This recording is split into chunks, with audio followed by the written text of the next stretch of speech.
বাংলাদেশের বাইরে পৃথিবীর বিভিন্ন প্রান্তে যেখান থেকে চ্যানেল আই দেখছেন, আপনাদের সকলকে সাদর আমন্ত্রণ তৃতীয় মাত্রা দেখবার জন্য। আর তৃতীয় মাত্রায় কথা বলবার জন্য আমার আজকের অতিথি বায়ে বসা আছেন শরীফ এম আফজাল হোসেন।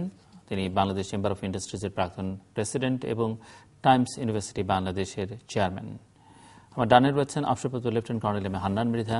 তিনি দুর্নীতি দমন কমিশন, এখন যেটি, তার আগে যে দুর্নীতি দমন ব্যুরো ছিল, যেটি বিলুপ্ত করে আসলে দুদক করা হয়েছে, সেই দুর্নীতি দমন ব্যুরোর একজন পরিচালক হিসেবে দায়িত্ব পালন করেছেন।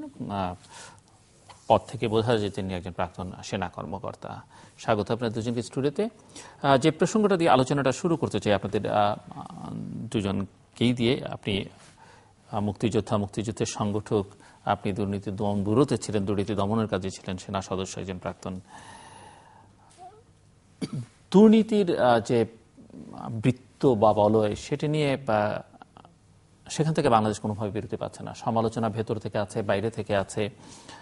একসময় আমরা দুর্নীতিতে বিশ্ব চ্যাম্পিয়ন হিসেবেও টানা কয়েক বছর নিজেদের অবস্থানকে ধরে রেখেছিলাম। সেখান থেকে অবশ্য খানিকটা অন্যরা নিচে নেমে যায়, আমরা হয়তো একটু খানিকটা সুবিধাজনক অবস্থানে আছি। কিন্তু যেটি আলোচনা করা দরকার সেটি হচ্ছে যে অতি সম্প্রতি দুটো ঘটনা উল্লেখ করা যেতে পারে যেগুলো দুর্নীতি কোথায় আছে তা থেকে স্পষ্ট। একটি হচ্ছে যে সরকারের ঊর্ধ্বতন কর্মকর্তারা মুক্তিযুদ্ধের সনদকে জাল করে সচিব পদমর্যাদায় বহাল তবিয়তে ছিলেন। ইতিমধ্যে অবশ্য কয়েকজন সরেও দাঁড়িয়েছেন, কিন্তু এই সংখ্যাটা ক্রমশ বাড়ছে দেখা যাচ্ছে। আরেকটি হচ্ছে অতি সম্প্রতি প্রধানমন্ত্রীর রাজনৈতিক উপদেষ্টা, যিনি কিছুদিন আগে জনপ্রশাসনের দায়িত্বে 5 বছর উপদেষ্টা হিসেবে দায়িত্ব পালন করেছেন, তিনি এমন কিছু কথাবার্তা বলেছেন যেটি নিয়ে আমরা শুনেছি প্রধানমন্ত্রী স্বয়ং অসন্তুষ্ট, সরকারের অন্যরা অসন্তুষ্ট, যে যাতে করে বোঝা যায় যে দলীয়করণটা কোন পর্যায়ে গিয়ে ঠেকেছে এবং বিশেষ করে পাবলিক সার্ভিস কমিশন এবং তার অধীনে যে পরীক্ষাগুলো, সেগুলোর আসলে অবস্থাটা কি, চিত্রটা কি। যদিও তিনি পরে সংবাদ সম্মেলন করে একটা কৈফিয়ত দেবার চেষ্টা করেছেন, কিন্তু অনেকেই তাতে সন্তুষ্ট, অনেকেও হয়তো সন্তুষ্ট হলেও হতে পারেন। সব মিলিয়ে যদি শরীফ এম আফজাল হোসেন আপনি একটু বলেন যে কেন এই অবস্থা। ধন্যবাদ আপনাকে। অত্যন্ত একটা গুরুত্বপূর্ণ বিষয় আপনি আজকে উপস্থাপনা করছেন, যেটা সমগ্র জাতির একটা জিজ্ঞাসা। এই প্রশ্নটা কিন্তু সবার কাছেই, এমনকি আমরা বোধহয় এই কিছু অ্যাডভার্টাইজমেন্ট দেখেছি যেটা স্কুলের ছাত্রদেরকেও জিজ্ঞেস করা হয় এই সমস্ত ব্যাপারে। তো আসলে দুর্নীতি, আমি যেটা মনে করি, হান্নান সাহেব আরো বেশি ভালো বলতে পারবেন কারণ উনি ওই ডিপার্টমেন্টে চাকরি করেছেন। আর আমরা বাইরে থেকে যেটা দেখি, আপনি আমি, আমরা যে সাধারণ মানুষগুলো যেটা দেখি, সেটা হচ্ছে দুর্নীতিটা আসে কয়েকটা সোর্স থেকে। একটা সোর্স হচ্ছে, এটা সাইকোলজিস্টরা আরো ভালো করে বলতে পারবেন, মনোবিজ্ঞানীরা, যে এটা একটা মানুষতাত্ত্বিক ব্যাপার। যে আমি আমি আমি আমি ড্রাগ বিজনেস করব, এটা আমার আগে ফার্স্ট ডিসিশন যে আমি এই ব্যবসা করব, এটা একটা অন্যায়। এই একটা মানুষতাত্ত্বিক যে আমি দুর্নীতির সঙ্গে জড়িত হব, আমি ঘুষ খাবো, আমি জনগণের সম্পদ লুট করব, আমি ক্ষমতা থেকে এটাকে অপব্যবহার করব, এই সমস্ত, এটা প্রথম মানুষতাত্ত্বিক। দ্বিতীয়টা হচ্ছে যে কিছুটা মনে করতে পারেন যে এটা একটা সংগঠনের মধ্যে থাকলে তাদের সঙ্গে কিন্তু আরো কিছু লোকজন থাকে, সংগঠনের নেতৃত্বের লোকজন থাকে, আশেপাশের লোকজন থাকে, এদেরকেও কিছুটা সাহায্য সহযোগিতা করার জন্য কিন্তু অনেক সময় দুর্নীতি টেকস প্লেস। আর একটা যেটা, সেটা হলো যে আমি নিজে বড় হব, একা বড় হব। আমি যদি এই সুযোগটা নেই, তাহলে এখন আমি যে বড় লোক হতে পারি, আমি চাকরির থেকে রিটায়ার্ড করলে আমি সারা জীবন বসে খেতে পারবো, আমার 5 পুরুষ 10 পুরুষ বসে খেতে পারবে, বা আমি রাজনীতি থেকে রিটায়ার্ড করতে পারলে আমি এখানে আবার মন্ত্রী না হলেও চলবে, এমপি না হলেও চলবে। এই যে একটা ভিন্ন মানসিকতা, এটা আমি বলবো এটা বেকারগ্রস্ত মানসিকতা আর কি। এটা একটা অসৎ উদ্দেশ্য নিয়ে মানুষের দুর্নীতি করে থাকে। তো আমাদের দেশের প্রেক্ষিত সারা পৃথিবীতেই কিন্তু দুর্নীতি আছে। এবং আপনি যদি দেখেন, সবসময় সব থেকে আইডিয়াল যুগ ছিল ইসলামের। হযরত মুহাম্মদ সাল্লাল্লাহু আলাইহি ওয়াসাল্লাম যখন প্রথম ইসলাম প্রচার করেন, আল্লাহর বাণীর মাধ্যমে কিন্তু ইসলাম এসছে। এবং আল্লাহ কিন্তু এটা ডাইরেক্ট কোরআন শরীফ নাজিলের মধ্য দিয়ে মানুষকে সৎ পথে যাওয়ার জন্য ইঙ্গিত করেছেন। কিন্তু সেখানেও কিন্তু হাত কর্তন করা হয়, সেখানেও কিন্তু আপনার শিরচ্ছেদ করা হয়। কারণ আল্লাহ পাক কিন্তু ওই হিসাবে ধরতে গেলে কিন্তু শয়তানের সৃষ্টি কিন্তু তখন থেকেই ছিল। তো পৃথিবীর এমন কোন দেশ নাই যে দেশে বিচারালয় নাই, যে দেশে বিচার না হয়, যে দেশে চোর, গুন্ডা, বদমাইশ, দুর্নীতিবাজ না আছে। ওয়াটার গেট কেলেঙ্কারি আমেরিকা তো কয়েকদিন আগে হয়ে গেছে। তো এই যে বোফোর্স, যে ভারতও কিছুদিন আগে এটা হয়ে গেল। তো এই কেলেঙ্কারিগুলো সারা পৃথিবীব্যাপী এবং সভ্যতার প্রথম থেকেই কিন্তু, আপনি সেই ব্যাবিলনিয়ান যুগের কথা আপনি দেখেন, সেই ঈসা মুসার যুগের কথা আপনি দেখেন, সে তৌরুত যুগের কথা দেখেন, দিস টেক্স প্লেস। কিন্তু এটা থেকে বাঁচার জন্য যে কয়েকটা পথ আছে, আমরা এই পথগুলোকে আমরা অনুসরণ করি না। 1 নম্বর পথ হচ্ছে আপনার মানসিক শুদ্ধতা। আমি এই অন্যায়ের সাথে আমি মাথা নত করবো না, এটা একটা ব্যক্তি চরিত্র, ব্যক্তি নীতি, এটাকে যদি আমি এস্টাবলিশ করতে পারি, দ্যাট ইজ 1। নাম্বার 2 হচ্ছে সমাজ আপনাকে বাধ্য করতেছে যাতে আপনি দুর্নীতিগ্রস্ত না হন। কেমন? আপনি দেখেন সিঙ্গাপুরের কথা দেখেন, এটা আপনি আরো ভালো করে জানেন যে সিঙ্গাপুরে কিছুদিন আগে আমরা দেখেছি, বছর 3 আগে এটা বোধহয় দেখলাম, যে ওয়ার্কস মিনিস্টার, সিঙ্গাপুরের ওয়ার্কস মিনিস্টার, 3 বছর আগের ঘটনা, এই জাস্ট রিসেন্ট, সিঙ্গাপুরের ওয়ার্কস মিনিস্টার উনার এক ভাতিজার নামে একটা টেন্ডার দিয়েছিলেন। এরকম একটা রটনা হলো যে উনি একটা ডেভেলপমেন্ট টেন্ডার দিয়েছিলেন, উনার ভাতিজা সেই টেন্ডারটা পাইছে এবং এটা ধরে নেওয়া হয়েছিল যে ওনার কোনো কনাইভেন্স আছে কিনা। তো ওনার মন্ত্রিত্ব চলে গেল, ওনার এগেনস্টে কেস হয়ে গেল। এবং সিঙ্গাপুরে যখন কোনো একটা কেস হবে তার কিন্তু নো অল্টারনেট ওয়ে, এবং উনি কিন্তু সেই 25 তলা থেকে পড়ে কিন্তু উনি আত্মহত্যা করেছিলেন, ওই মন্ত্রী। তো কারণ উনি দেখছেন যে ওনার আর কোনো ওয়ে নাই বাঁচার। তো সেই দেশের যে দুর্নীতির চিত্র আর বাংলাদেশের দুর্নীতির চিত্র কিন্তু ডিফারেন্ট, পাকিস্তানের দুর্নীতির চিত্র ডিফারেন্ট, আমেরিকার দুর্নীতির চিত্র ডিফারেন্ট।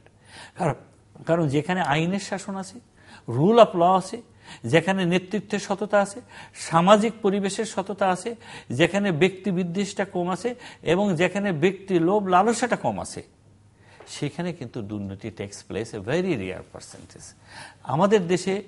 আমাদের দেশের দুর্নীতির জন্য সমাজ দায়ী, আমাদের দেশের দুর্নীতির জন্য রাজনীতি দায়ী, আমাদের দেশের দুর্নীতির জন্য অব্যবস্থা দায়ী, আমাদের দেশের দুর্নীতির জন্য বেআইনি কার্যকলাপ দায়ী, আমাদের দেশের দুর্নীতির জন্য যারা দুর্নীতিগ্রস্ত হয়ে সম্পদ আহরণ করেছে তাদেরকে মানুষ বিচারের আন্ডারে নিতে পারে নাই, বরং প্রশংসিত করেছে।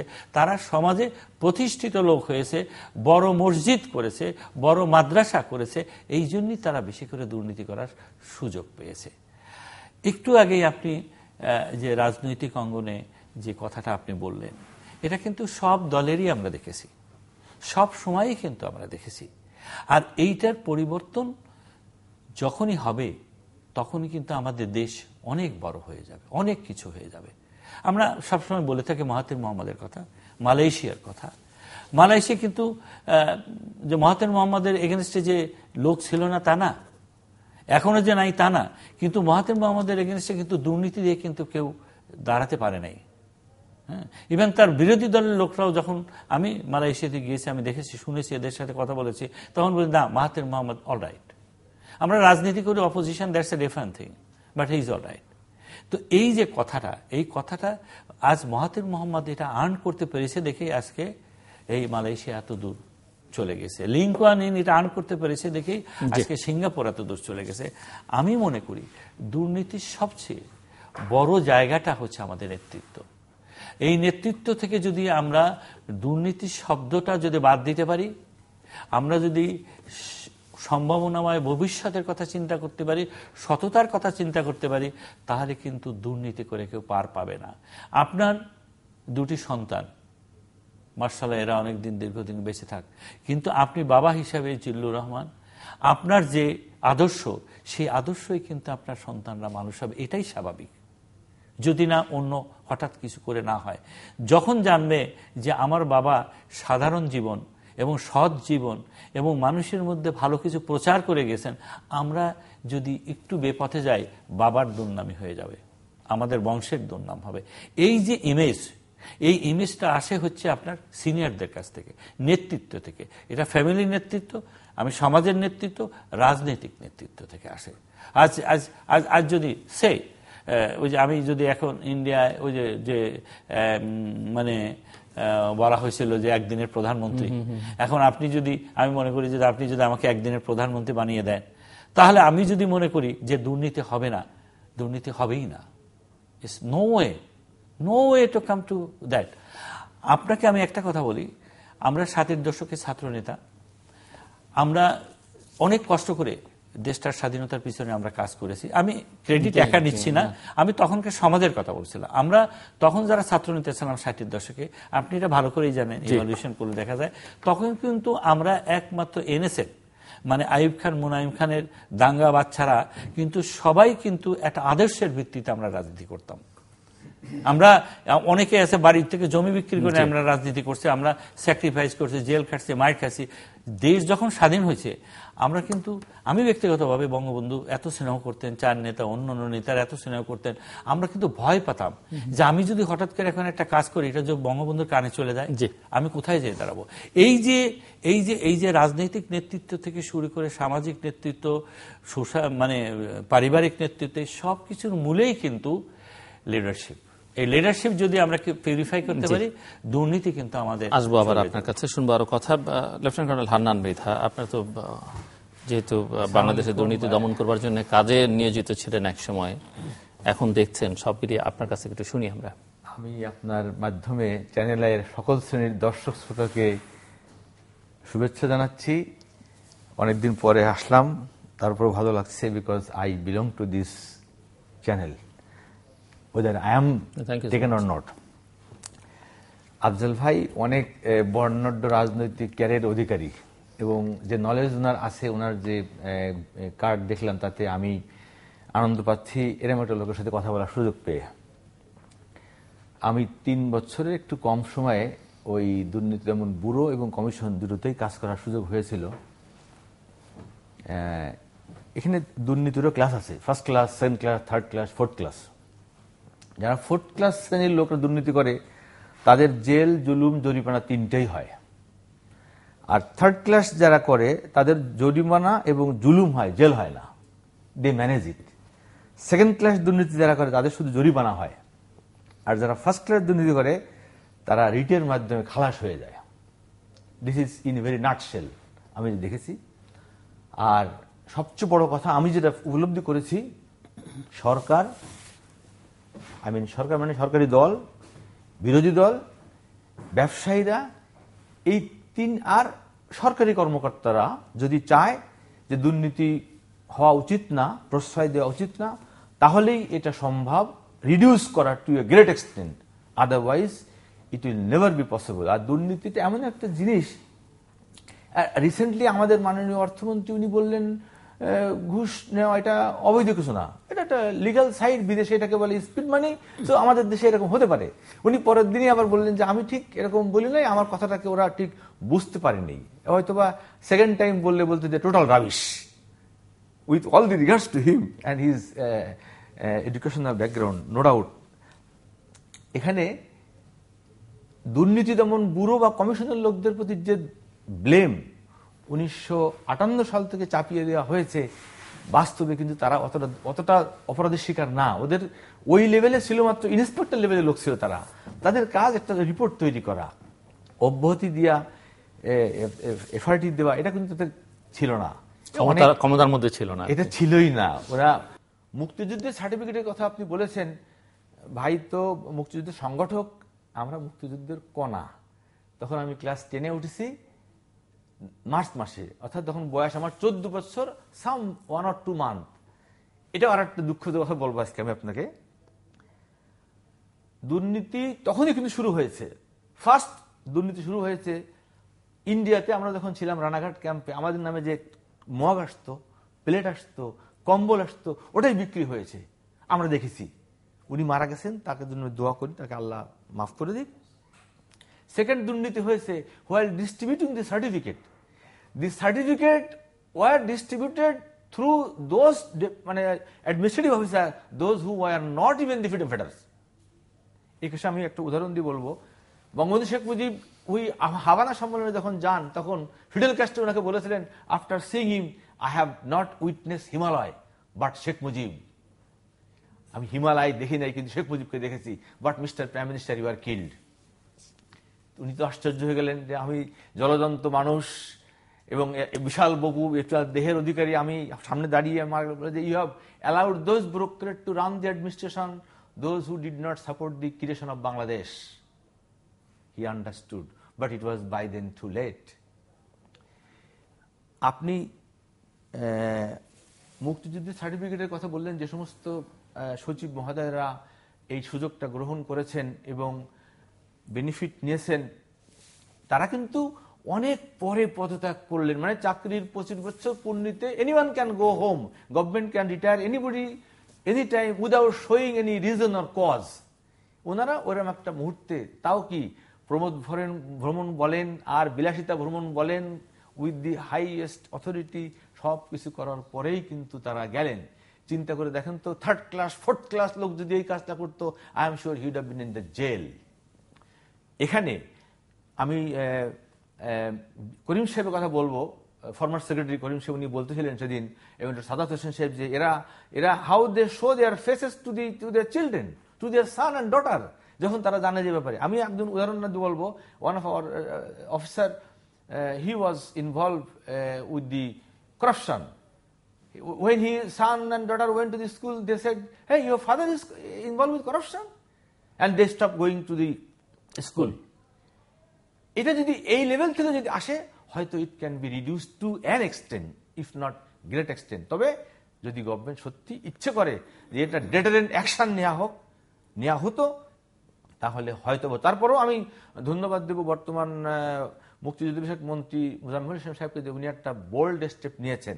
তবে এর আগেও তো একজন ছিলেন ক্যাপ্টেন তাজ সাহেব, ওনার আমলে তো বড় দুর্নীতি হয়েছে আপনার যে ক্রেস্ট প্রদান করার সময়, যেখানে সোনার 16 জায়গায় 13 খাদ, এবং দেশি বিদেশিদেরকে এই ক্রেস্ট দেওয়া হয়েছে।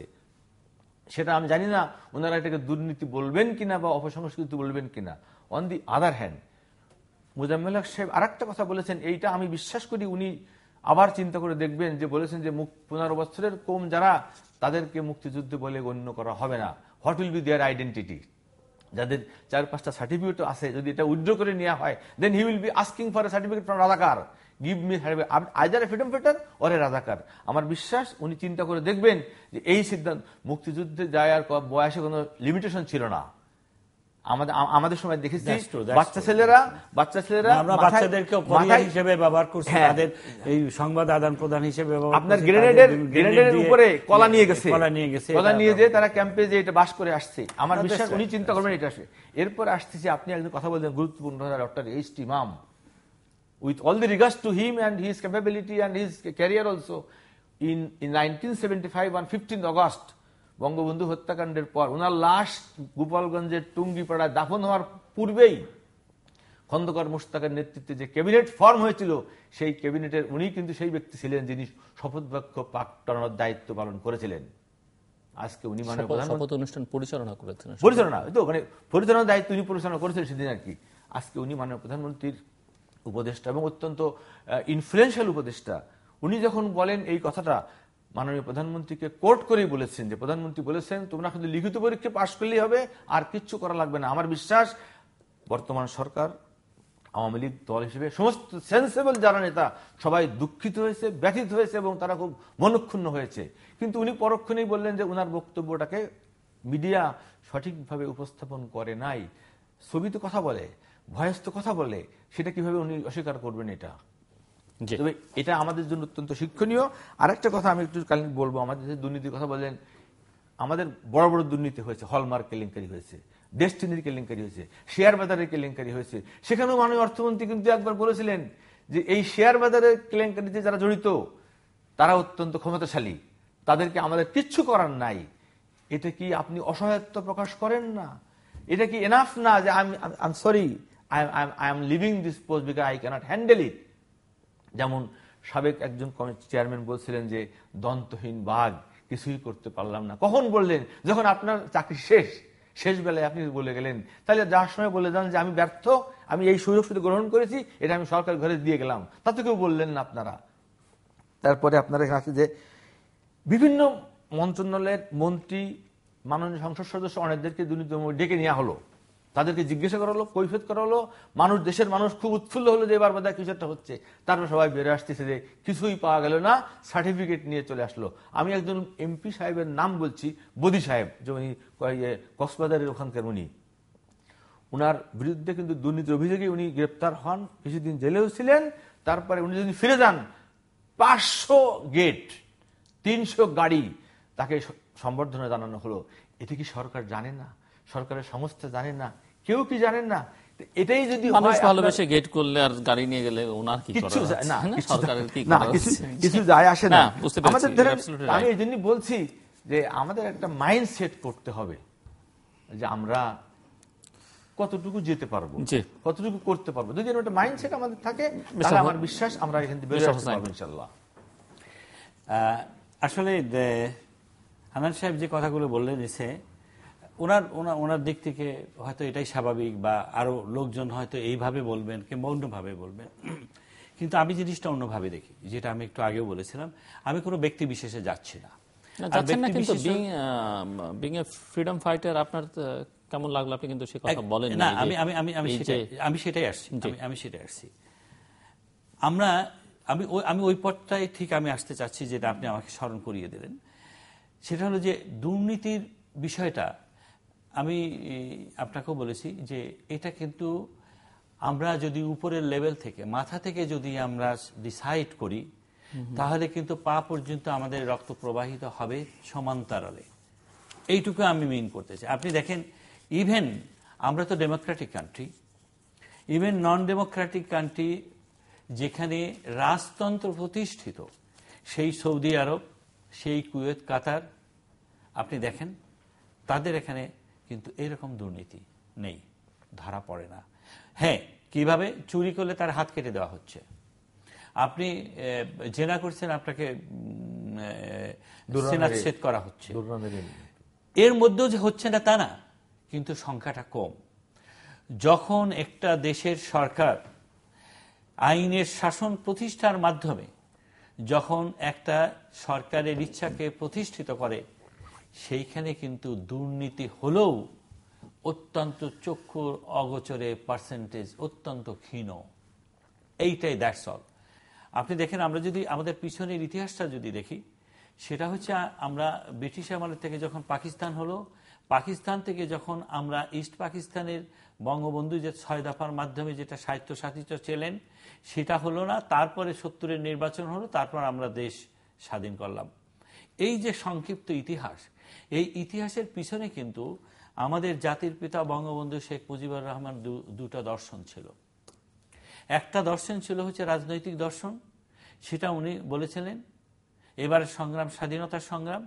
আর একটা দর্শন ছিল হচ্ছে সেটা অর্থনৈতিক উন্নয়নের কথা, সেটা এবারের সংগ্রাম মুক্তির সংগ্রাম। এই যে আমি ওনার এই কথাটা এক্সপ্লেনেশন আসছে এই কারণেই, তখন কিন্তু উনার এই কথার উপরে, উনার এই নেতৃত্বের উপরেই কিন্তু একটা সমগ্র জাতি আন্দোলনে ঝাঁপায়ে পড়ছিল। নিরস্ত্র মানুষ কিন্তু অস্ত্রের সামনে যেয়ে বুক পেতে দিয়েছিল। সেটা হচ্ছে কি, একটা মানুষ, তার নেতৃত্ব সঠিক ছিল, সে সৎ ছিল, ভালো ব্যক্তি ছিল, এইটাই কিন্তু সবচেয়ে বেশি মানুষের ক্রেজ সৃষ্টি করতে পেরেছিল। আজকে আমরা এই সৎ নেতৃত্ব প্রতিষ্ঠিত করতে পারিনি দেখেই আমাদের এই চেতনাবোধটা লুপ্ত হয়ে গেছে। আজকে আপনি দেখেন, আমরা মুক্তিযুদ্ধের সময় আমরা কি চেয়েছিলাম? জিল্লু সাহেব, আপনি অবশ্যই আপনার মনে পড়বে, আমাদের সাথে যুবতী মেয়েরা শুয়ে আছে, আমাদের সামনে বস্তা ভরা টাকা আমরা ব্যাংক থেকে নিয়ে মুক্তিযুদ্ধের তহবিলে আমরা দান করছি। কই, আমরা তো কেউ এখানে তো এতটুকু আমাদের মনে এতটুকু সন্দেহ হয় নাই কোনো দুর্নীতি, কোনো অসামাজিক কাজের, কোনো খারাপ কাজের। কারণ কি, তখনও আমাদের এই যে ইন্সপিরেশন ফ্রম দি লিডারশিপ, এই যে চেতনাবোধ, এই চেতনাবোধ কিন্তু আমাদের উজ্জীবিত করেছে, আমাদের কিন্তু বড় করেছে। আপনি আজকে দেখেন, আমরা যখনই মার্ক্সবাদের সৃষ্টি হয়েছে, লেনিনবাদের সৃষ্টি হয়েছে, মাওসিতিমবাদের সৃষ্টি হয়েছে, যেটাই whatever you can say. Even আজকে দুর্নীতির শ্রেষ্ঠ রাষ্ট্র বলা হয় ইন্দোনেশিয়াকে। সে ইন্দোনেশিয়ার যেহেতু ফাদার অব দি নেশন কে, কিন্তু এই দুর্নীতি ছিল না তখন। কিন্তু তার দিকে তাকিয়েই মানুষ কিন্তু তার মেয়েকে পর্যন্ত ভোট দিয়েছে। এই যে এখনো বঙ্গবন্ধুর শেখ হাসিনা কিন্তু পরিচিত বঙ্গবন্ধুর কন্যা হিসাবে। সে যত না আওয়ামী লীগের প্রেসিডেন্ট, যত না মাননীয় প্রধানমন্ত্রী, তার থেকে বড় কৃতিত্ব হচ্ছে সে বঙ্গবন্ধু শেখ মুজিবুর রহমান জাতির জনকের কন্যা। এইটাও কিন্তু আমরা গর্ববোধ করি। তো এই জায়গাটা আপনি যখন আসবেন, এই নেতৃত্বের জায়গায় যখন আপনি আসবেন, এই ভালো কিছু দেওয়ার জায়গায় আসবেন, তখন কিন্তু দুর্নীতি আর মাথায় থাকে না। এই হলো একটা জিনিস। আর একটা হচ্ছে আমাদের অর্থনৈতিক উন্নয়ন না হওয়ার কারণে দুর্নীতি। সেটা হচ্ছে কি, আমরা যদি কাঙ্ক্ষিত অর্থনীতি যদি আমরা উন্নয়ন করতে পারতাম, তাহলে কিন্তু এই দুর্নীতি থাকতো না। হয়তো আপনি বলবেন তাহলে আমেরিকায় দুর্নীতি আছে কেন, তাহলে G7 এ দুর্নীতি আছে কেন, তাহলে ইউরোপ উত্তর আমেরিকা, নর্থ আমেরিকায় দুর্নীতি আছে কেন? অবশ্যই আছে, কিন্তু কম আছে। কারণ তাদের দেশের মানুষ ভাত খাওয়ার জন্যে, শিক্ষার জন্যে, চিকিৎসার জন্যে, যানবাহনের জন্যে, সামাজিক অবস্থানের জন্যে সেখানে কিন্তু টাকার প্রয়োজন নাই, যেটা আছে এক্সট্রাঅর্ডিনারি। আপনি আজকে একটা জিনিস দেখেন, আমাদের দেশে আজ 30%-এর নিচের লোক হচ্ছে নিম্ন দরিদ্র, মানে হতদরিদ্র যাতে থেকে বলা হয়। তার মানে 70%-এর পরে 30%-এর নিচে আসে হতদরিদ্র। আপনি 40% লোক শেল্টারলেস, যাদের বাড়ি ঘর দরজা নাই। আপনার 45% লোক অশিক্ষিত। আপনি 60% থেকে 70% লোক আপনার চিকিৎসা সেবা নিতে পারে না। তো এখন আপনি আমারে বলেন, আমার সন্তান যখন দুধের জন্য না খেয়ে কান্নাকাটি করে মরে যাবে, তখন তো আমি চুরি করতে বাধ্য হব। আমি তো তখন জিল্লুর রহমান সাহেবের পকেটে হাত দেব, আমি তো হান্নান সাহেবের পকেটে হাত দেব।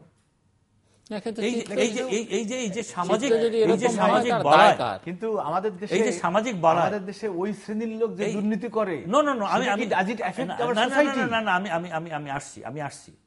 আমি আসছি এই যে আমি এই কথাটা বলছি যে পোভার্টি এলিভিশন যদি হয়ে যেত, এ দেশের মানুষ সবাই যদি শিক্ষিত হতো, সবাই যদি খাবার জন্য কোনো দিকে না তাকানো লাগছে, চিকিৎসা শিক্ষার জন্য না তাকানো লাগতো, তাহলে আমি সেটা বলছি, সেই ক্ষেত্রে কিন্তু এই সাধারণ দুর্নীতিগুলো চলে যেত এবং তারা কিন্তু বড় দুর্নীতি তখন ধরতে পারত।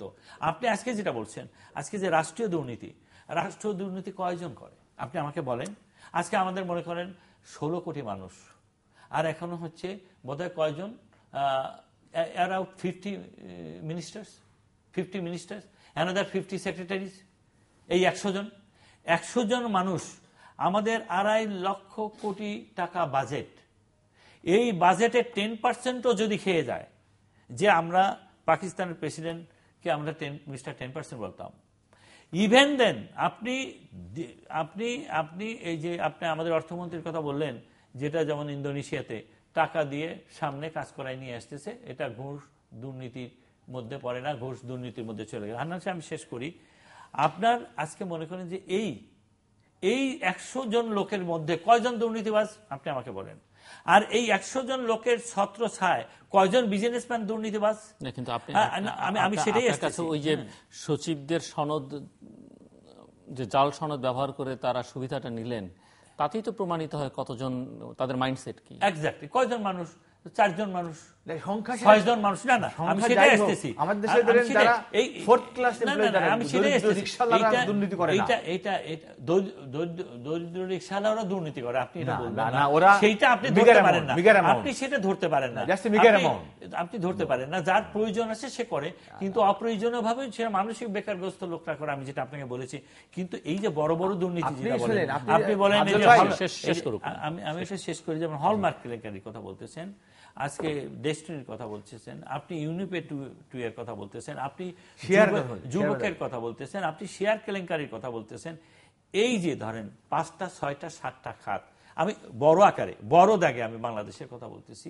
হ্যাঁ, এই খাতগুলো কিন্তু দুর্নীতি হয়েছে। কিন্তু ওই আপনি অবশ্যই, আমি আপনার সাথে একমত, ওই রিক্সাওয়ালাদের সহযোগিতা নাই, এটা কিন্তু একটা আরো বড় বড় বড় লেভেলের সহযোগিতা।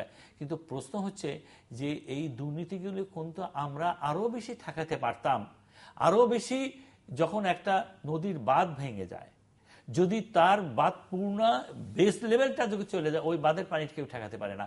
আজকে আমরা যদি এদেশের 100% লোক শিক্ষিত হতাম, না খেয়ে যদি না মরতাম, চিকিৎসার যদি ব্যবস্থা থাকতো, এই লোকগুলোই কিন্তু এদেরকে গলা চিপে ধরতে পারতো যে মিস্টার হান্নান সাহেব, শরীফ আফজাল সাহেব, জিল্লুর রহমান সাহেব, আপনি দুর্নীতিবাজ, আপনাকে এখানে ধরে আমরা বিচার করব। গভর্নমেন্ট বিচার না করুক, কোর্ট বিচার না করুক, এটা কিন্তু প্রমাণিত হয়েছে যে এই চোরদেরকে যখন পাবলিকে ধরে তখন কিন্তু বিচার হয়ে যায়, পকেটমার যখন ধরে বিচার হয়ে যায়।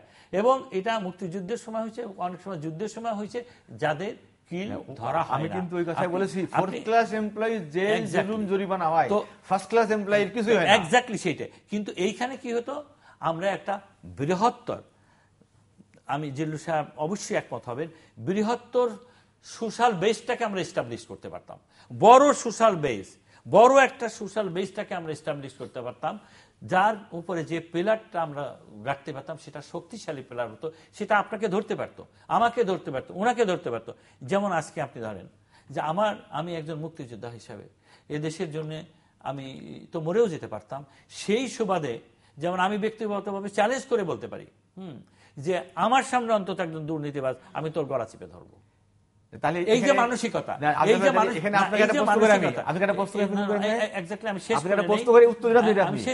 আপনি যেহেতু pioneer organizer of the war of liberation, আপনার কাছে আমার একটাই অনুরোধ থাকবে, সেটা হচ্ছে যে 1971-এর মহান স্বাধীনতা যুদ্ধের প্রাক্কালে বাংলাদেশের সকল ট্রেজারি থেকে, তখন তো 17টা ডিস্ট্রিক্ট ছিল, 56-57টা থানা বা মহকুমা ছিল, সেই সমস্ত ট্রেজারি থেকে, ব্যাংক থেকে কত টাকা আমাদের তৎকালীন পলিটিক্যাল লিডাররা নিয়ে গেছিল ইন্ডিয়াতে সরকারের তহবিলে জমা দেওয়ার জন্য, কতটা জমা দেওয়া হয়েছে, সেই সমস্ত আমলারা কিন্তু এখন জীবিত আছে, রিটায়ার হয়েছে, তারা আবার জীবিত আছে, but they have a record of ইট।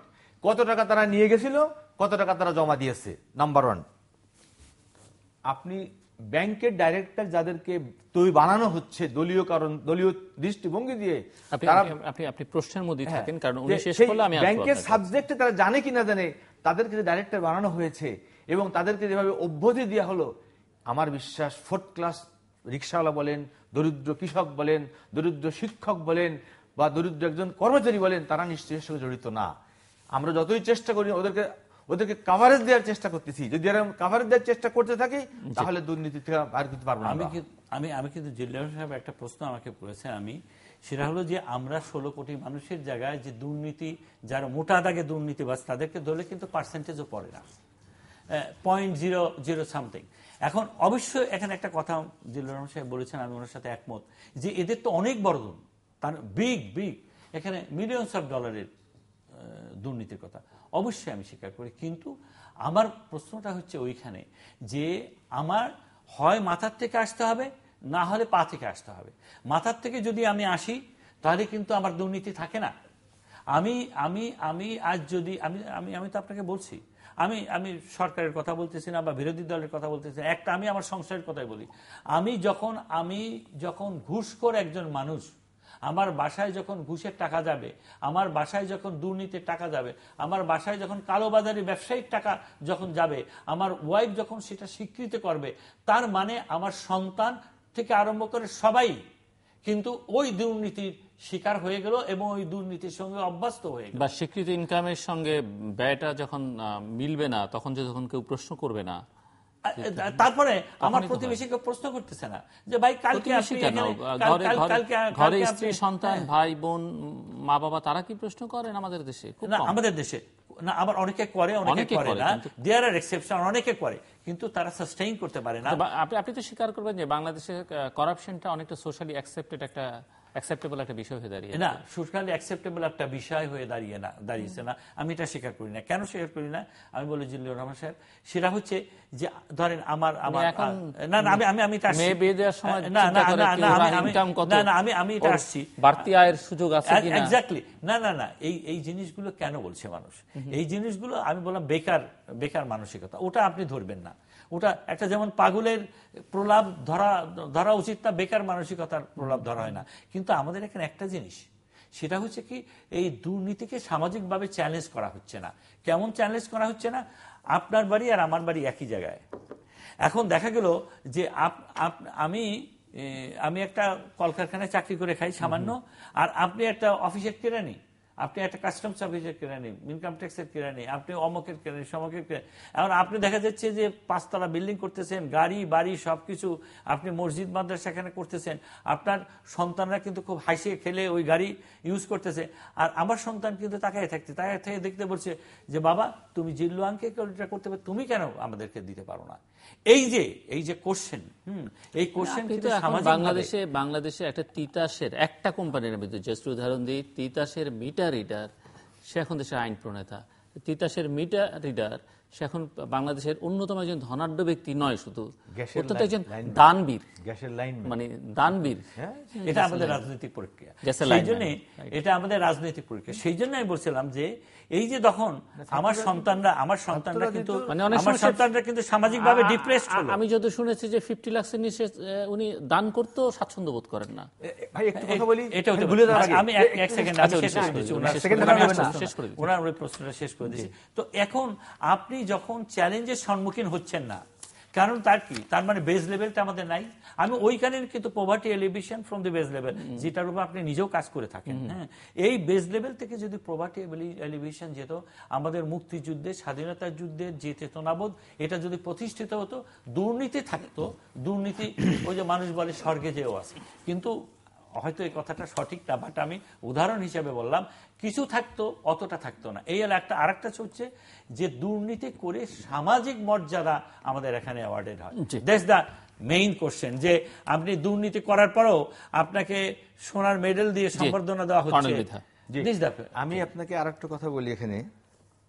এই কিছুদিন আগে পত্রিকায় একটা আর্টিকেল বেরিয়েছে যে আমি মানুষ হতে চাই না।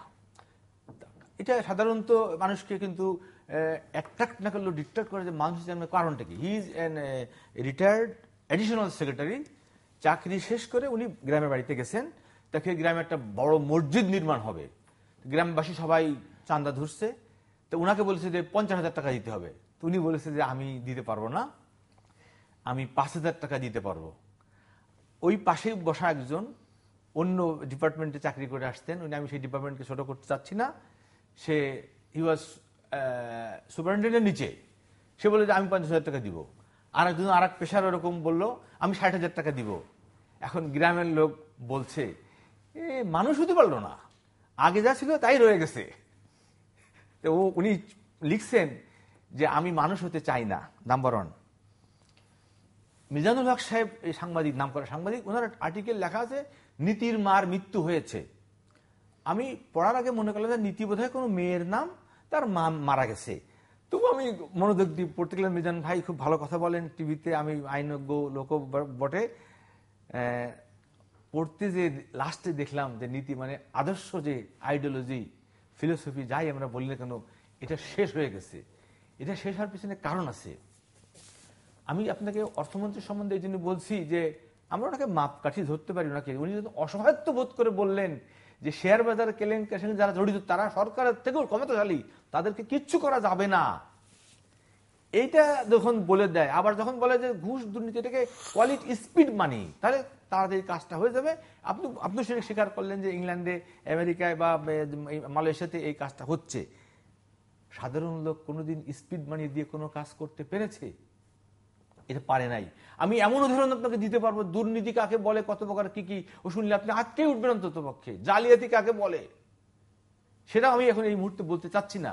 তো আমি যে কথাটা আপনাকে আমি বলতে চাচ্ছি যে দুর্নীতি সম্বন্ধে, it is not impossible, it is difficult but not impossible to control it. আর একটা কথা আপনি যেটা বললেন যে আমাদের পরিবারের সদস্যদেরও ভূমিকা আছে, ইয়েস, অসম প্রতিযোগিতায় পড়ে আজকে আমরা এই পর্যায়ে গেছি। আপনার বাসায় 26 ইঞ্চি এলসিডি টিভি, আরেকজনের 50 ইঞ্চি, আরেকজনের ছোট্ট টিভি থাকে, ছোট বাচ্চারা কিন্তু মনক্ষুণ্ণ হতেই পারে। কিন্তু এই ট্রেনিংটা আপনাকে বাল্যকাল থেকেই দিতে হবে, সেটা যে I must run within my means, আমার এটা ইনকাম, এভাবে হবে। এখন আরেকটা কথা আছে, আমি মহিলাদেরকে ছোট করতে কখনোই ছোট করব না, কারণ তাদের অনেক বড় অবদান আছে জিনিসটায়।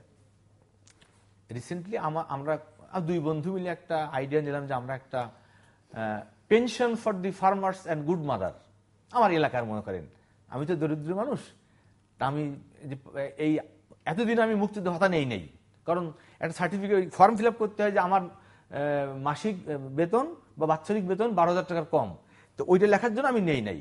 তো এইবার গভর্নমেন্ট অর্ডার করেছে ওটা দিতে হবে না, এটা একটা অনারিয়াম। সো আমাকে সবাই বললো, তাই গত 4 মাস ধরে নেওয়া শুরু করলাম, দ্যাট ইজ 5,000 টাকা। তা আই স্টার্টেড, আমরা 34 জনকে আমরা সিলেক্ট করলাম, 30 জন হচ্ছে কৃষক আর 4 জন হচ্ছে মা। এই কৃষক কারা? যারা কাজ করার ক্ষমতা নাই, 500 টাকা করে। এখন হয়তো বলতে পারে যে 500 টাকায় কি হয়। আমি চাচ্ছিলাম যে এটা একটা আন্দোলন হিসেবে আসুক, যে প্রত্যেকটা চাকরিজীবীর একটা পেশা স্বীকৃতি আছে, তার একটা পেনশন আছে। সবচেয়ে বড় দুর্নীতিবাদ কিন্তু পেনশনের দিন একটা জায়নামাজ পায়, একটা তসবি পায়, একটা ছাতা পায়ে যায়। কিন্তু আমরা দেখি যে যার সময় সুন্দর সুন্দর কথা বলে তার সময়, এবং যেমন মুসলমানরা আমরা মৃত্যুর সময় সবাই ইমাম সাহেব বলে উনি কেমন লোক ছিলেন, সবাই কিন্তু বলে ভালো লোক ছিলেন, কিন্তু অনেকে আস্তে আস্তে বলে, অনেকে বলেও না, কারণ বাস্তবে সে কি ছিল সেটা অনেকেই জানে। কিন্তু এই যে সামাজিক স্বীকৃতি কিন্তু সে মৃত্যুর সময় পেয়ে যাচ্ছে। আমি জানি না ওটা ওদের it is prescribed or allowed or it is a mandatory for our religion or not. তো সেরকম ভাবে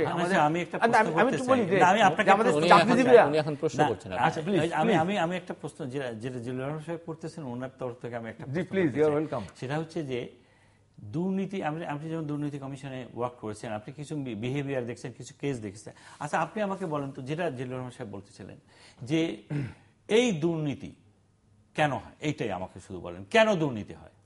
ওইটা বললাম, একটা হচ্ছে বিলাসিতা, তবে একান্তই দারিদ্র্যতার কারণে দুর্নীতির সংখ্যা কিন্তু কম। যদি আপনি গত 3 দিন আগে 71 টিভিতে একটা অনুষ্ঠান দেখে থাকেন, একটা মেয়ে, আমি মাই স্যালুট টু হার, সে ভাষণ টেকের কথা দেখাচ্ছিল, ভাষণ টেকে কিভাবে মানুষ অন্যায় করে, অত্যাচার করে, মাগুর মাছ দিয়ে মানুষ খাওয়াচ্ছে, ইয়ং মানে গার্ল তাকে কিভাবে অত্যাচার করেছে, কিভাবে তাকে স্ট্যাম্প দিয়ে তাকে আঘাত করেছে, কোন কোন জায়গায় বাচ্চা কিভাবে অ্যাবর্শন হয়ে গেছে, তারপরে তাকে পিস্তল ধরে ছবি তুলে বলা হয়েছে যে এইবার ছবি তোর যাবে, এরকম আছে।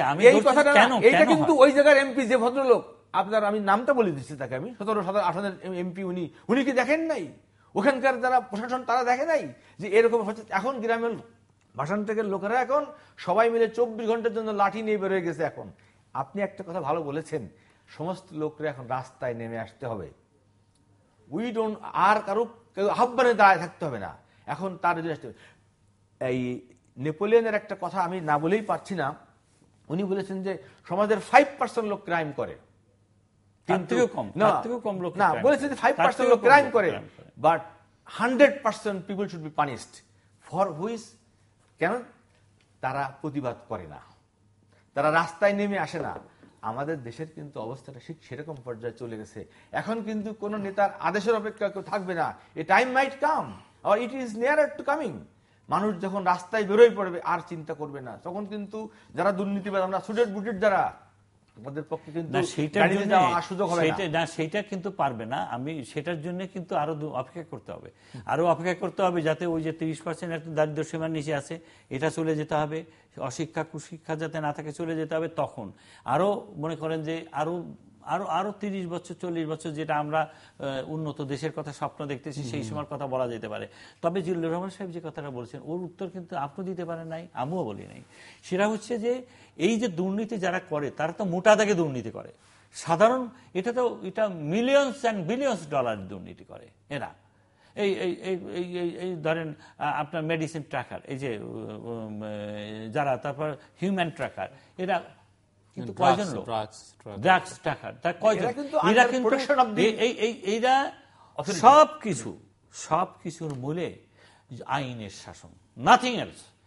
আমি অন্য কিছু বলতে চাই না, কারণ এগুলো এই মিডিয়াতে এই সমস্ত কথা বললে পারা অনেকে ক্ষুণ্ণ হন, এটা হন সেটা হন, সেটার ভয়ও আমি করি না, কিন্তু সেটাও কিন্তু রিজন না। রিজন হচ্ছে আইনের শাসন যখন আমরা যতদিন না পর্যন্ত প্রতিষ্ঠিত করতে পারবো ততদিন দুর্নীতি বলেন এবং আরো অনেক কিছু বলেন, কোনো কিছু হবে না। যখনই আমি জানবো হান্নান সাহেব যে আপনি চুরি করলে আপনার হাত কাটা যাবেই, তখন কিন্তু আপনি ওই চুরিটা করতে গেলে আপনার মনে হবে যে আমি এই চুরিটা করলে আমার তো এই হাতটা কাটা যাবেই, তখন কিন্তু আমার মনে হয় না কেউ। আপনি দেখেন ছোট বাচ্চাদেরকে, ইভেন একদম ইনোসেন্ট বাচ্চাদেরকে আপনি একটু আগুন দিয়ে হাত ধরায় দেন, দেখবেন ও কিন্তু আর আগুনের কাছে হাত দেবে না, ওই আগুনের কাছে কিন্তু আর সে যাবে না, ছোট বাচ্চা, ইনোসেন্ট। আমাদের দেশে যেটা দরকার সেটা হচ্ছে আইনের শাসন। এই আইনের শাসন যদি এই আইনের শাসনটা আসতে হবে কোত্থেকে? আমাদের রাজনৈতিক নেতৃত্ব থেকে, আমাদের সরকারের নেতৃত্ব থেকে, আমাদের প্রশাসনের নেতৃত্ব থেকে, আমাদের সামাজিক অবক্ষয়ের মূল্যবোধ থেকে, যেখানে আমরা নিজেদের প্রতিষ্ঠিত করবো সেইখান থেকে, আমাদের অর্থনৈতিক বুনিয়াদের উপরে, আমাদের শিক্ষার উপরে, আমাদের সমাজের প্রেশারের উপরে। আজকে দুর্নীতিবাজকে একটু আগেই আপনি বললেন যে দুর্নীতিবাজকে যারা প্রশংসিত করতেছে, যারা গোল্ড মেডেল দিতেছে বেকায়দায় পড়ে। কারণ আমি যখন বলতেছি যে রহমান সাহেবের কাছে, আমি জানি উনি অনেক বড় দুর্নীতিবাজ, কিন্তু উনি 10,000 টাকা না দিলে আমার মেয়ের বিয়ে হবে না। তো আমি তো ওনার কাছে যাচ্ছি 10,000 টাকা নেওয়ার জন্য, আমি ওনার প্রতিবাদ করার জন্য যাচ্ছি। কিন্তু আমি যখন ওনার কাছে প্রতিবাদ করতে যদি যেতাম, ওই 10,000 টাকা আমার নেওয়ার দরকার ছিল না। আমি তখন বলতাম যে দেখেন, আপনি জিল্লুর রহমান সাহেব এই এলাকার লোক, আপনি এতবারে ফুটানি দেখাচ্ছেন, এই দেখাচ্ছেন, কি হুয়ারি, আপনার কি আছে? আপনার এই কিন্তু সোশ্যাল নেটওয়ার্ক। কিন্তু আপনি একটা কথা কিন্তু বলেছেন যে রাজনৈতিক সচেতনতা, রাজনৈতিক নেতৃত্ব, কর্তৃত্ব এর থেকে রেহাই দিতে পারে, সেই ব্যবস্থা কি আপনারা করছেন? আপনি তো একজন নামকরা রাজনীতিবিদ, সংগঠক, সবকিছু। আমি বলছি জেনারেল জিয়াকে বলা হয় একজন স্বৈরশাসক, জেনারেল এরশাদকেও বলা হয় স্বৈরশাসক। তাদের আমলেও কিন্তু ঢাকা সমস্ত বিশ্ববিদ্যালয়ে নির্বাচন হয়েছে, সেই নির্বাচনের মাধ্যমে ছাত্রনেতারা উঠে আসছে। The moment so called democratic government, political government has come to the power, নির্বাচন বন্ধ হয়ে গেছে। কারা বন্ধ করেছে? আমি যদি বলি সেই রাজনীতিবিদরা বন্ধ করেছে যারা একবার রাজনৈতিক তকমা লেগে স্টার হয়ে গেছে, স্কাই মানে brightest star in the sky. তারা চায় না রাজনৈতিক প্রক্রিয়ার মাধ্যমে তারা নেতা হয়ে আসুক, তাই তাদের নেতৃত্ব থাকবে না। তারা তাদেরকে বরঞ্চ দেখাইছে আর্ন মানি। একটা ছাত্র নেতারা আজকে কত টাকার মালিক আপনি নিশ্চয়ই ইমাজিন করতে পারেন। I cannot imagine.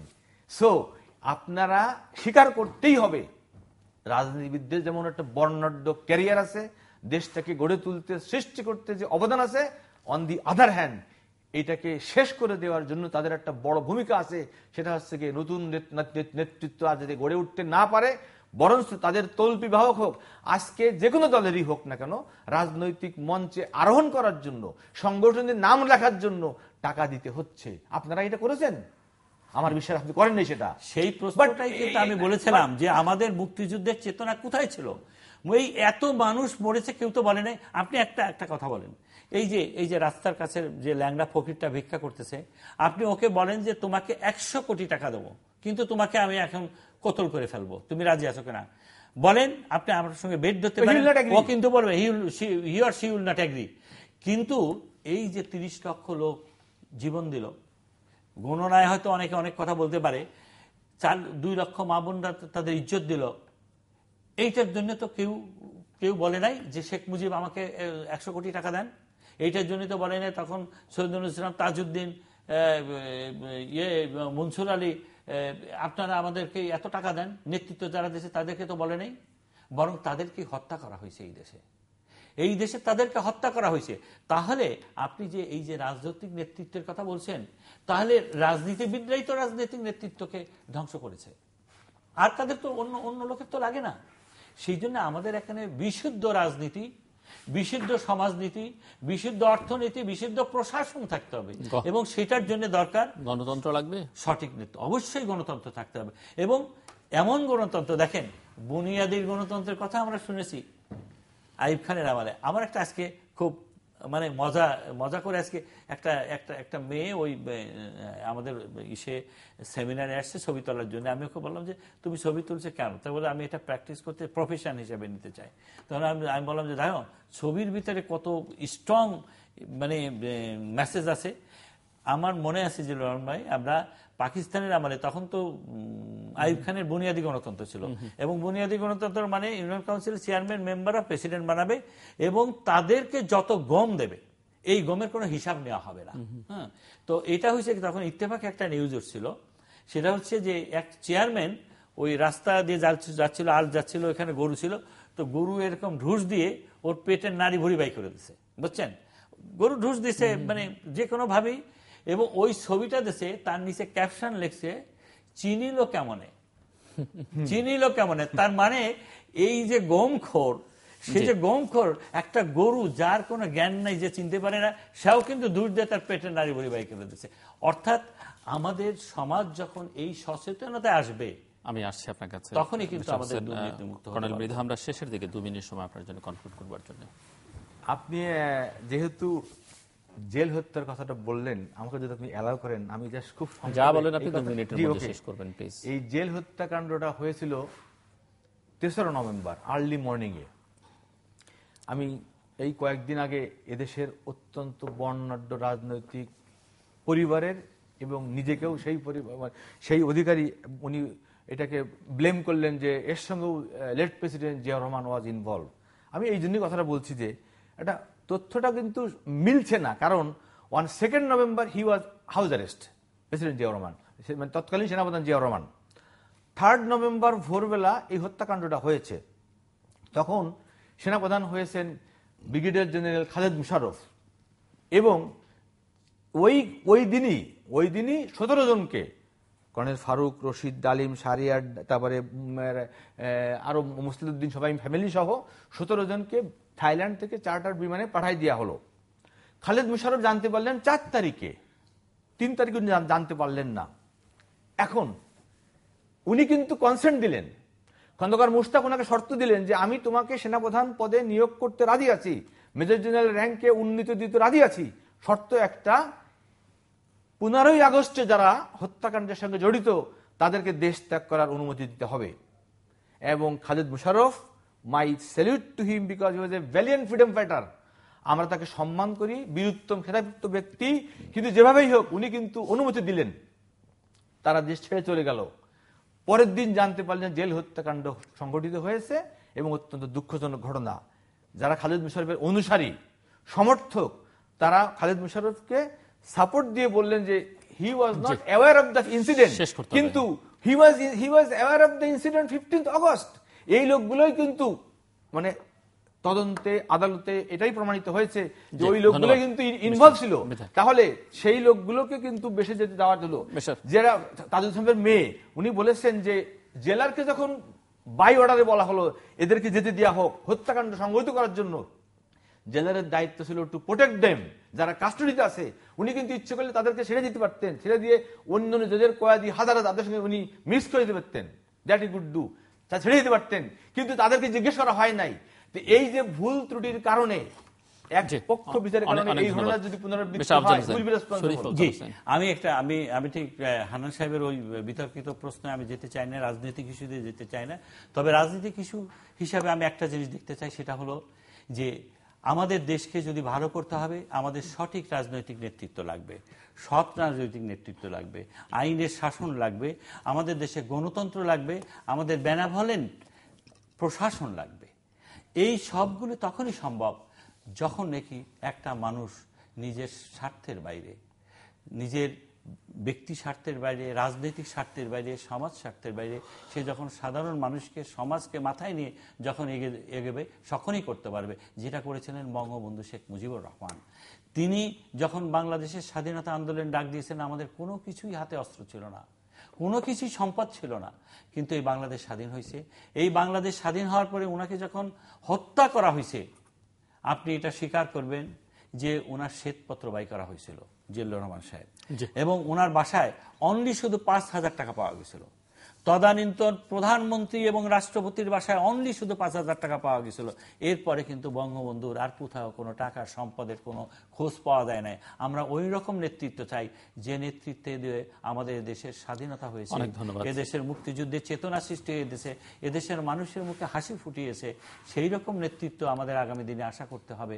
সেই রকম নেতৃত্ব আসলেই আমরা দুর্নীতিমুক্ত সমাজ গড়তে পারবো, আমরা নিরুৎপন্ন সমাজ গড়তে পারবো, আমরা সমৃদ্ধিশালী রাষ্ট্র গঠন করতে পারবো। দর্শক, আমরা অনুষ্ঠানের শেষ প্রান্তে তৃতীয়মাত্র সম্পর্কে আপনি লিখতে পারেন ডাকে, ইমেল, SMS এর মাধ্যমে, ইন্টারনেট, আপনাদের অফিসিয়াল ওয়েবসাইট অথবা সোশ্যাল নেটওয়ার্ক যেসব পেজ রয়েছে সেই সব পেজে আপনাদের মতামত রাখতে পারেন। আর আপনাদের মতামত আমাদের অনুষ্ঠান তৃতীয় মাত্রা আপনি দেখতে পাবেন প্রতি বৃহস্পতিবার এবং শুক্রবার বাংলাদেশ আমরা দুটোই, বুধবার দুপুর 11:30 এবং শুক্রবার দুপুর 1:05 দেখবার আমন্ত্রণ রইল। লেফটেন্যান্ট কর্নেল হান্নান মৃধা এবং মিস্টার শরীফ মাহফুজাল হোসেন, অসংখ্য ধন্যবাদ আপনাদের দুজনকেই। দর্শক মণ্ডলী, আমরা আমাদের সমাজ এবং রাষ্ট্রের একটি বড় ব্যাধি নিয়ে আলোচনা করছিলাম, সেটি হচ্ছে দুর্নীতি। এবং এটি আমাদের প্রতিটি নাগরিককে, যারা বাংলাদেশের এই ভূখণ্ডের মধ্যে আছেন, যারা এই ভূখণ্ড ছাড়িয়ে পৃথিবীর বিভিন্ন প্রান্তে ছড়িয়ে আছেন, তাদের সবাইকে লজ্জা দিয়েছে যে বাংলাদেশ একটি দুর্নীতিগ্রস্ত রাষ্ট্র এবং জাতি, এবং একটা সময় প্রায় পরপর 5-6 বার শীর্ষে অবস্থান করেছে দুর্নীতিবাজ হিসেবে। এবং এর কারণ কি সেটি আমার অতিথির আলোচনায় কম বেশি বেরিয়ে এসছে। বিশেষ করে আমরা আলোচনাটা যখন করছিলাম রাষ্ট্রীয় দুর্নীতি নিয়ে, তারপরও দুর্নীতিটা আসলে এখন সমাজের রন্ধ্রে রন্ধ্রে ক্যান্সারের মতো ভয়াবহ, কিংবা তার চাইতেও ভয়াবহ একটা ব্যাধিতে পরিণত হয়েছে। পরিত্রাণের উপায় কি? পরিত্রাণের উপায় আমার অতিথিরা নানা বিষয় নিয়ে কথা বলেছেন, নানা পরামর্শ দিয়েছেন। নেতৃত্ব একটি গুরুত্বপূর্ণ বিষয়। যারা রাষ্ট্র পরিচালনা করবেন, শীর্ষে থাকবেন, তাদেরকে অবশ্যই দুর্নীতির পথকে এড়িয়ে চলতে হবে, পরিহার করতে হবে। আমাদের সামাজিক মূল্যবোধ, ধর্মীয় মূল্যবোধ, এগুলোকে ফিরিয়ে আনতে হবে। আমাদের প্রত্যেকের মাইন্ডসেটে থেকে এই দুর্নীতি বা দুর্নীতিকে আমরা একেবারেই মুক্ত করতে পারবো দেশকে দুর্নীতি থেকে, সেটি হয়তো সম্ভব হবে না, সেটি কোনো কোথাও সম্ভব হয়নি কখনো। তবে দুর্নীতিমুক্ত একটি সমাজ প্রতিষ্ঠা করতে না পারলেও নিয়ন্ত্রিত দুর্নীতি, এবং যদি কেউ দুর্নীতি করে তাকে আইনের আওতায় আনা কিন্তু খুবই সহজসাধ্য ব্যাপার। আর এটি আমরা প্রত্যেকে, বিশেষ করে আমাদের পারিবারিক জীবনও এখানে আলোচনা হয়েছে। স্ত্রীর ভূমিকা কি, সন্তানদের ভূমিকা কি, পরিবারের অন্য সদস্যদের ভূমিকা কি, একজন কত আয় করেন সেটি জানতে চাওয়া, এবং সেটি বৈধ উপায় কিনা, সেটি কিভাবে ব্যয় করছেন, একজনের আয় ব্যয়ের সামঞ্জস্য আছে কিনা সেটি দেখলেই কিন্তু বোঝা যায়। এই জায়গাগুলোতে আমাদের পরিবর্তন আনতে হবে, এবং আমরা যদি করতে ব্যর্থ হই তাহলে আসলে এই দুর্নীতি আমাদের অনেক কিছুকে ধ্বংস করে দেবে, এবং দুর্নীতি ধ্বংস করে দিচ্ছে আমাদের অর্থনৈতিক উন্নয়নকে, এমনকি আমাদের গণতান্ত্রিক যে অগ্রযাত্রা সেটিকেও ক্ষতিগ্রস্ত করছে। কেন আমাদের ক্ষমতায় থাকার জন্য এবং ক্ষমতায় যাওয়ার জন্য মূল লক্ষ্যটাই হয়ে উঠছে অর্থ, যেটি বৈধ পথ নয়, অবৈধ উপায় অর্জন। দর্শক, আমাদের সঙ্গে থাকবার জন্য অসংখ্য ধন্যবাদ। আপনাদের সবার জন্য শুভকামনা।